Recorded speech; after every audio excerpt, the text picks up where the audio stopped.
السلام علیکم ورحمۃ اللہ وبرکاتہ۔ ہمارے پیارے بھائی پوچھتے ہیں مشکل وقت کا کوئی زبردست کوئی اصل وظیفہ بتا دیں۔ کسی بھی ذکر کو آپ مشکل وقت میں پڑھیں جی، انشاءاللہ اس کا فائدہ ہوگا۔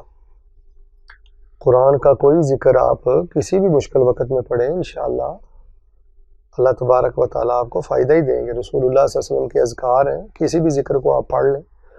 لا حول ولا قوت الا باللہ کی کثرت جو ہے یہ بھی مشکلات کو ٹالتی ہے، دور کرتی ہے۔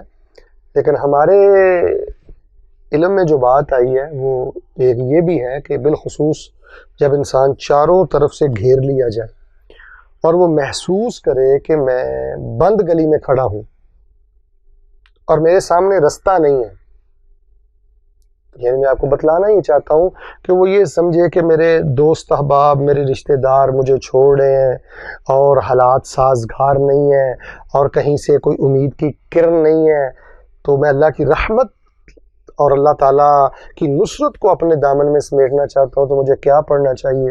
تو اس کے لیے سب سے شاندار اور زبردست جو ذکر ہے جی وہ قرآنی ذکر ہے، وہ آپ بہت زیادہ پڑھا کریں۔ جو صحابہ نے پڑھا تھا وہ ذکر ہے حسبنا اللہ و نعم الوکیل۔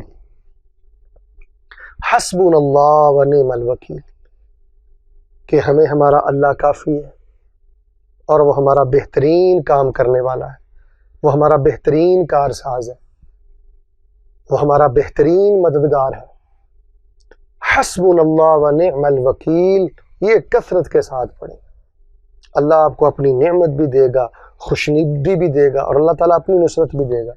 اور آپ کو یاد ہے کہ صحیح البخاری میں آتا ہے کہ سیدنا ابراہیم علیہ السلام کو جب نمرودیوں نے آگ میں پھینک دیا تھا تو سب سے آخر میں انہوں نے یہی کہا تھا حسبی اللہ و نعم الوکیل۔ تو اللہ تبارک و تعالیٰ نے آگ کو گلزار بنا دیا تھا، اس میں جو جلانے والی صلاحیت ہے وہ اللہ نے ختم کی تھی۔ سمندروں کا رخ نہیں موڑا تھا، طوفانوں کا رخ نہیں موڑا تھا، ہواؤں کا رخ نہیں موڑا تھا، اللہ نے وہ صلاحیت ہی ختم کر دی تھی۔ تو اللہ نہ کرے آپ کی زندگی میں کوئی ایسے معاملات، حالات و واقعات ہیں، ویسے یہ ذکر تو ویسے بھی پڑھتے رہنا چاہیے۔ حسبنا اللہ و نعم الوکیل، یہ حسبی اللہ و نعم الوکیل، یہ وکیل اللہ کا نام ہے۔ رب المشرق والمغرب لا الہ الا ہو فاتخذہ وکیلا۔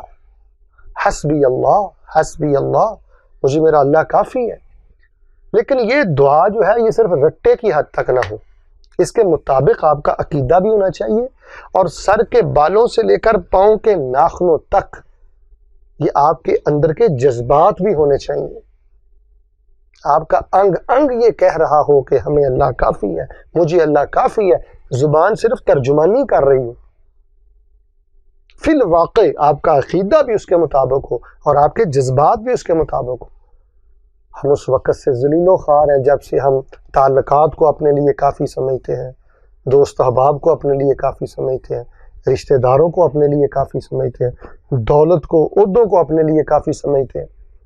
تو مشکل وقت کا زبردست ذکر یہ حسبنا اللہ و نعم الوکیل، یا حسبی اللہ و نعم الوکیل، اس کو کثرت اور محبت سے پڑھیں، اور عام حالات میں بھی آپ اس کو پڑھتے رہیں۔